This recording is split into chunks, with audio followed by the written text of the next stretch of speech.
भारत की तस्वीर सच ही मिशन है। भारतीय रेलवे में 500 से ज्यादा पदों पर भर्ती, 47 साल तक के उम्मीदवार कर सकते हैं आवेदन।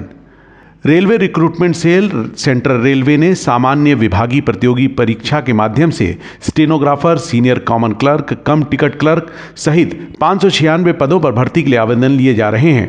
10वीं पास से लेकर ग्रेजुएट उम्मीदवार सेंट्रल रेलवे की आधिकारिक वेबसाइट rrccr.com पर जाकर ऑनलाइन आवेदन दे सकते हैं।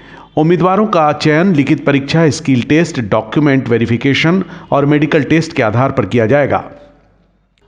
ओवैसी ने दिल्ली के सीएम को बताया छोटा रिचार्ज, बोले केजरीवाल तोड़ना चाहते हैं मोदी का रिकॉर्ड।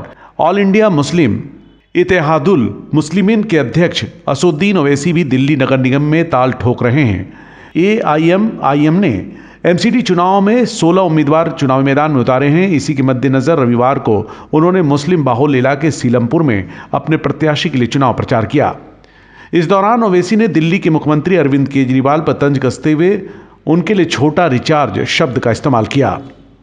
ओवैसी ने केजरीवाल पर हमला करते हुए कहा कि केजरीवाल मुसलमानों को बदनाम कर रहे हैं और इस मामले में वो नरेंद्र मोदी का भी रिकॉर्ड तोड़ना चाहते हैं। ओवैसी ने कहा कि फरवरी 2020 में उत्तर पूर्वी दिल्ली में हुए दंगों के दौरान केजरीवाल गायब थे।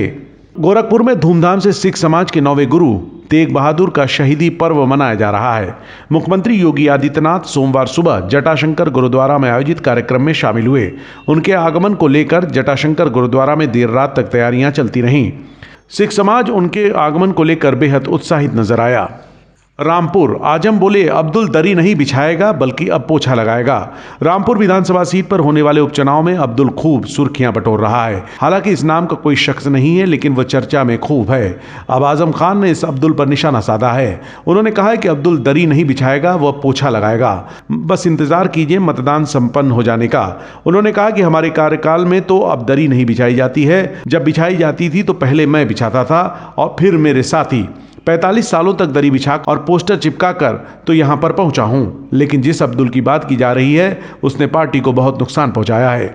मदरसों के 8वीं तक के छात्रों को नहीं मिलेगी छात्रवृत्ति, शैक्षिक सत्र 2020-23 से लागू होगा नियम। यूपी के मदरसों में 8वीं तक के छात्रों को मिलने वाली छात्रवृत्ति पर रोक लगा दी गई है। ये नियम 2020-23 सत्र में ही लागू होगा। प्रदेश में मदरसों में पढ़ने वाले 8वीं तक के बच्चों को 1000 रुपए की छात्रवृत्ति दी जानी थी, जिस पर रोक लगा दी गई है। हरियाणा के कुरुक्षेत्र में अमेरिका भेजने के नाम पर 7 लाख की ठगी का मामला सामने आया है। इस मामले में एक व्यक्ति को नामजद किया गया है। आरोपी ने शिकायतकर्ता के बेटे को 15 लाख रुपए में स्टडी वीजा पर भेजने का आश्वासन दिया था। थाना कृष्णा गेट में की गई शिकायत में सतीश निवासी प्रोफेसर कॉलोनी ने कहा कि वह अपने बेटे अंकित को पढ़ने के लिए विदेश भेजना चाहता था। इसी दौरान सितंबर 2021 में उसकी मुलाकात रवि शर्मा हाल निवासी सेक्टर 7 से हुई। बातचीत में रवि ने उसके बेटे को स्टडी वीजा पर अमेरिका भेजने का आश्वासन दिया और इस एवज में आरोपी ने उनसे 15 लाख रुपए ऐंठ लिए। शिकायत पर पुलिस ने मामला दर्ज कर जांच शुरू कर दी है। ब्यूरो रिपोर्ट, भारत की तस्वीर। भारत की तस्वीर सच ही मिशन है।